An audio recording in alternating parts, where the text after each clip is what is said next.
for this first one, we actually don't need a band. You're going to have your hips over your knees and your shoulders over your elbows, and you're down on your forearms. What we're doing here is we are just inhaling at the top and the bottom, exhaling to move, and you're thinking about, as you lower towards the floor, pinching those shoulder blades together like you're trying to squish a pencil that's laying on your spine.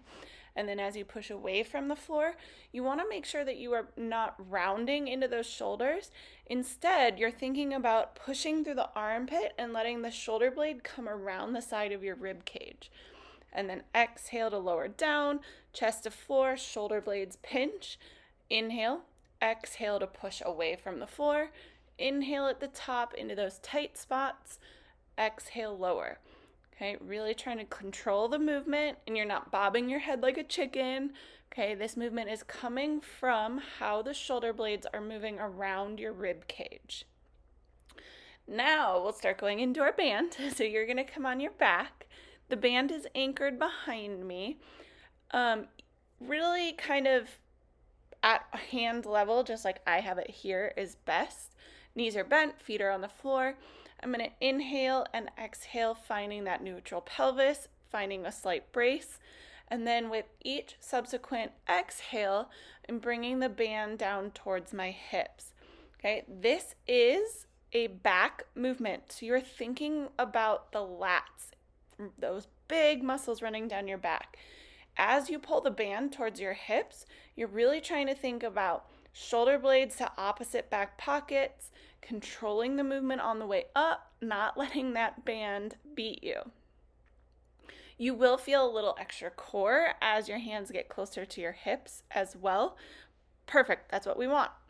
Okay, now with that same band anchored in the same place, we're gonna come up, and you can lift it a little bit if you have the availability, but really kind of at that height is okay. I'm going to hold it right in front of my chest, and I'm going to come into a split squat. As I lower down, I'm rotating over my front knee, which is why the band can be a little bit lower when you start, because once I'm rotating, it's now parallel to the floor. Okay, the big key with this is as you come down into that deep lunge and you rotate over that front knee, don't let the front knee turn out with your rotation. That knee should stay tracking between your big toe, pinky toe, as you lunge down and rotate. Okay, so you're going to do all one side, then switch. Again, exhale extra as you rotate. Controlling the band on the way up. Again, don't let the band beat you. So now you can kind of see from behind as well. Knees are both landing at 90. Rotating over that front knee stays facing forward. Okay, I'm not letting it fall out with my rotation at all. Exhale, inhale to come back to standing. Thinking about driving through that front heel, front glute to come back to that standing position while you control the band. So core is working both to help you rotate and to prevent the band from yanking you back. Okay, now for this last one, I am going to bring the band to closer to ground level. It can be a little bit like mid-shin if you need it to as well, but definitely lower than where we just had it.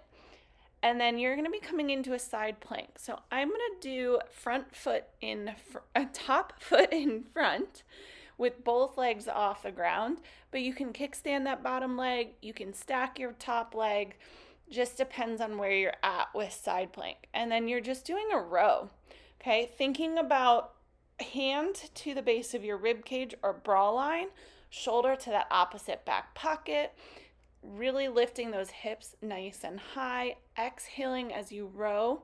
And don't go so far back with the row that you feel like you need to crank your wrist. Wrist should stay nice and relaxed and straight the whole time.